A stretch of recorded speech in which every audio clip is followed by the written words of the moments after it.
The Art Director's Debrief Number 8. Uncovering Mr. Darcy's Secret Sacrifice. Hello, and welcome back to the Art Director's Debrief, the space where we unpack the artistry behind the narrative. In the world of storytelling, we are often presented with heroes who perform grand public deeds. Their acts of courage are witnessed by all, their honor celebrated with fanfare. But there is another kind of hero, a rarer and perhaps more profound kind, the one who acts in secret, whose generosity is anonymous, and whose honor is a private matter between themselves and their conscience. Today, in our analysis of chapters 49 through 53 of Pride and Prejudice, we uncover one of literature's greatest examples of this quiet heroism. We will dissect the resolution of the Lydia Wickham scandal, a resolution that the Bennet family accepts with naive relief. But beneath the surface of this seemingly simple solution lies a story of immense personal sacrifice, a secret war waged by an unlikely champion. This is the story of how the truth is revealed, not through a grand confession, but through a careless slip of the tongue and a private letter.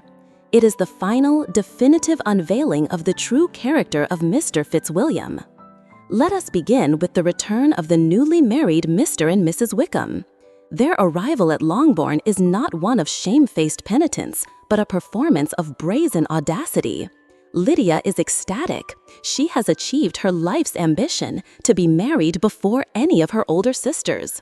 She boasts of her wedding, her ring, her status as a married woman, completely oblivious to the ruin she has narrowly escaped and the profound disgrace she has brought upon her family. Wickham, for his part, maintains his effortless charm, acting as if he is the beloved son-in-law, not the scoundrel who was brought into this marriage. Their performance is a masterpiece of shamelessness.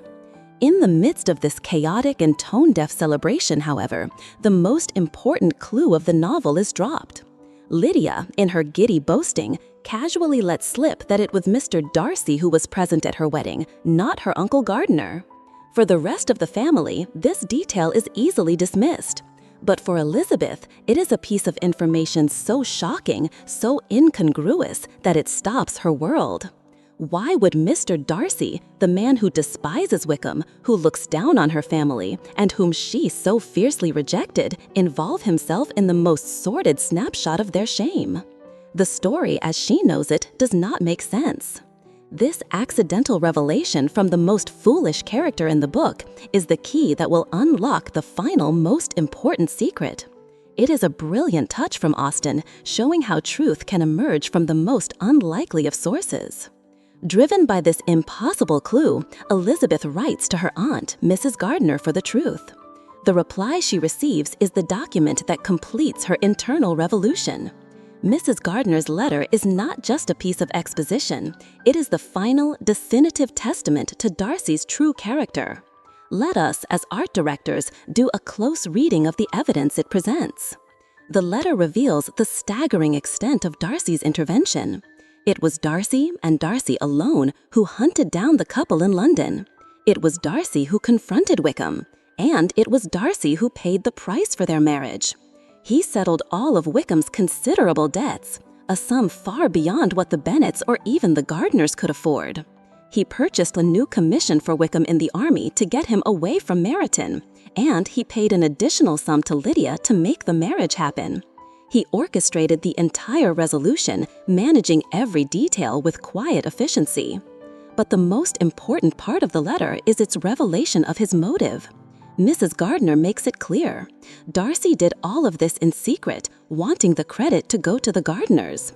He endured the humiliation of dealing with his sworn enemy, a man who tried to ruin his own sister, and he paid an immense financial price, all for one reason. As Mrs. Gardiner writes, his motive must have been for your sake. He did it for Elizabeth. This revelation is the final, shattering blow to Elizabeth's prejudice. The man she accused of cruelty, injustice, and pride has just performed an act of almost unbelievable generosity, honor, and selfless love. And he did it with no hope of reward. In fact, he did it believing she would never even know, as he had no reason to think Lydia would ever be foolish enough to reveal his presence. His actions were not a performance for her benefit. They were a true reflection of his character when no one was watching. From an artistic perspective, this is a profound moment. Throughout the novel, we have seen characters perform for a public audience. Wickham paints a beautiful, false portrait of himself for all of Meryton to admire. Mr. Collins performs his role as the sycophantic clergyman. Lady Catherine performs her role as the grand aristocrat. But Darcy's greatest act, his truest masterpiece of character, is one he performs entirely in secret. It is a portrait of honor that he never intended to be hung in a public gallery. It was created not for praise, but out of a deep personal sense of duty and a desperate desire to protect the woman he loves from the consequences of her own family's folly.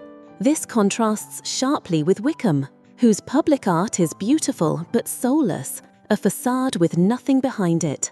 Darcy's secret art, on the other hand, is where his true soul is revealed. He shows that true nobility is not about public status or performative piety. It is about what you are willing to sacrifice in private for the well-being of others without any expectation of credit.